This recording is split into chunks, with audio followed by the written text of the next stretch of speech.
இவர்களுக்கு என்ன வைத்தியம் செய்தார்? அந்த மலைகளுக்கு இடையே விசேஷமான மூலிகை. நாங்கள் மூலிகை கொண்டு வருகிறோம். அதோட ஐயா நீங்கள் ஓடிவிடுங்கள், இந்த இடத்தை விட்டு ஓடிவிடுங்கள். கூறினேன் அல்லவா, இவருடைய ஆயுதம் இவருடைய கால்கள் தான். இனி என்ன செய்வதண்ணா? இவர்கள் அசுரர்களாக இருந்தால் லட்சுமணன் கோட்டையை கிழித்து இவர்களை எல்லைக்குள் கட்டி போட்டு இருக்கலாம். நீ எப்பொழுதும் தெரியாமல் கூறினாலும் சரியான வழியை காட்டி விடுகிறார் குசன்.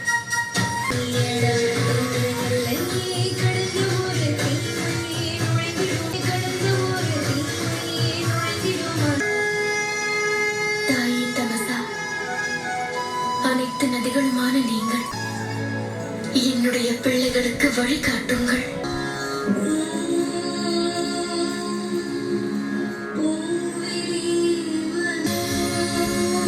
பூமியில் உள்ள அனைத்து நதிகளுக்கும் தெரியும். நீங்கள் பூமாதேவியின் மகள் சீதா, பூமிஜா. திரிவேணி சங்கமத்தில் அனைத்து மகா நதிகளும் உங்களுடைய மகன்களுக்கு ஆசி வழங்க அங்கிருப்பார்கள். நீங்கள் கூறிய வார்த்தைகள் என்னுடைய மனதில் நம்பிக்கை ஒளியை ஏற்றிவிட்டது. விரைவாக வாருங்கள். ஒருவேளை முனிவர் வால்மீகி இந்த கட்டளை இட்டிருக்கிறார் என்றால் கண்டிப்பாக நம்முடைய அனைத்து காரியங்களும் ஒரே இடத்திற்கு சென்று இணைவதாக இருக்கும். குதிரையா? குதிரையா? அதன் மீது குடை இருக்கிறதே, ஒருவேளை அது அசுவமேத வேள்வியின் குதிரைதான்.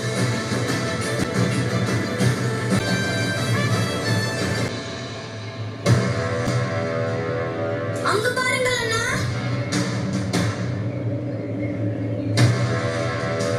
நன்றாக பார். அவர்கள் அசுரர்கள் அல்ல, வீரர்கள். ஒரு குதிரைக்கு இவ்வளவு வீரர்களா? நேரம் குறைவாக இருக்கிறது. நாம் மூலிகையையும் கொண்டு வர வேண்டும். தங்கள் தாமரையும் தான். குசன், சோமகரன், பக்கத்தில் இருக்கும் கிராமத்தில் இருந்து ஒரு குதிரையை கொண்டு வாருங்கள். நாம் அந்த குதிரையை இதோடு மாற்றி விடலாம். அதுவும் அவர்களுக்கு இது தெரிவதற்குள் நாம் வேள்வி குதிரையை கொண்டு சென்று விடலாம். நல்லது. நீங்கள் இந்த குதிரையை கண்காணித்துக் கொண்டிருங்கள். நாங்கள் சென்று குதிரையை கொண்டு வருகிறோம். எனக்கு குதிரையிடம் பேசக்கூட தெரியும். குதிரை கிடைத்து விட்டது. இனி சென்று ராமரிடம் கேள்வி கேட்கலாம். இவைகளை பற்றி நூல்களில் நிறைய கூறியிருக்கிறார்கள். ஓர் பசுவின் காலடியில் தேவர்கள் வசிக்கிறார்கள். எந்த அன்போடு பசு தன்னுடைய கன்றை வளர்க்கிறதோ அதே அன்பை உலகிற்கும் காட்டுகிறது. எந்த இடத்தில் பசு மதிக்கப்படுகிறதோ அந்த இடத்தில் லட்சுமி வாசம் செய்வாள். நான் பசுவிற்கான அன்பும் சேவையும் நம்முடைய கடமை மட்டுமல்ல, நம் வாழ்வின் அடிப்படையாகும்.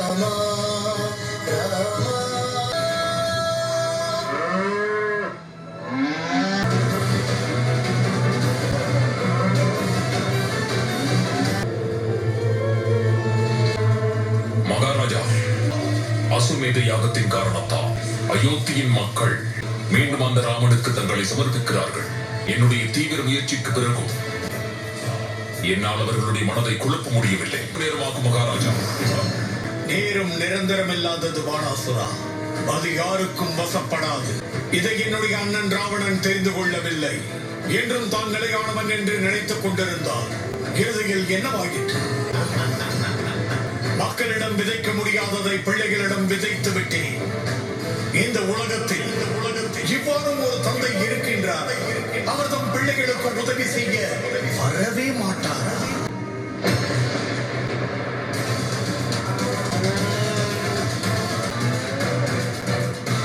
பசுவின் இந்த அலறல் தீமைக்கான அறிகுறியாகும்.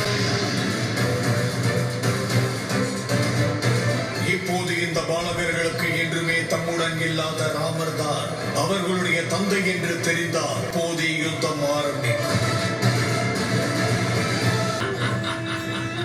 இனி என்னுடைய கோபத்தால் அவர்கள் இருவரும் தங்கள் தோல்விக்கான பழியை தந்தை மீது சுமத்துவார்கள். ஒருவேளை வென்று விட்டால் மனதில் ஆணவத்தை உருவாக்குவேன். அவர்களுக்கு இந்த ஞானத்தை அளிப்பது அவர்களுடைய தந்தை வேறு யாரும் அல்ல, அவர்கள் வணங்கும் ராமர் தான் என்று.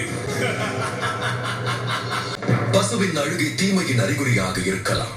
ஒவ்வொரு துயரமும் நாம் கற்கவும் செயலில் மாற்றங்களை கொண்டு வரவும் உதவுகிறது.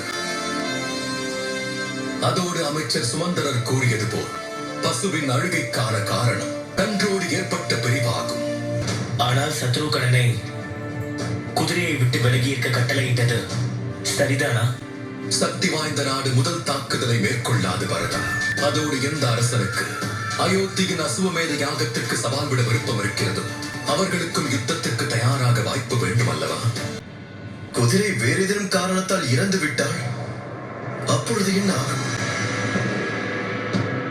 வேள்வி தெய்வம் கோபம் அடைந்தால்தான் குதிரை இறந்து போக நேரிடும். அதனால் யாக தெய்வம் கோபப்படுவது சாத்தியமில்லை குருதேவா. யாகத்தில் அளித்த காணிக்கையை ஒருவேளை யாக தெய்வம் ஏற்கவில்லை எனில் கோபம் கொள்ள வாய்ப்புள்ளது.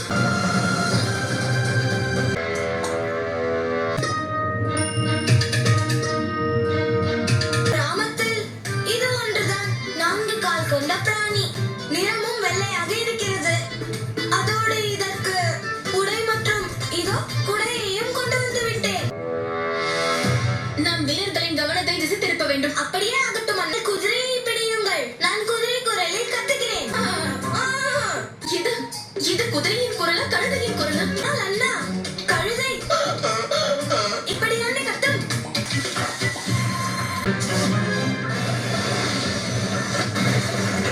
அத்திசையில் சத்தம் கேட்கிறது. இதை அந்த பக்கம் அழைத்துச் செல். நான் அம்பை விட்டேனே அந்த பக்கம். நீ என்னுடன் வா.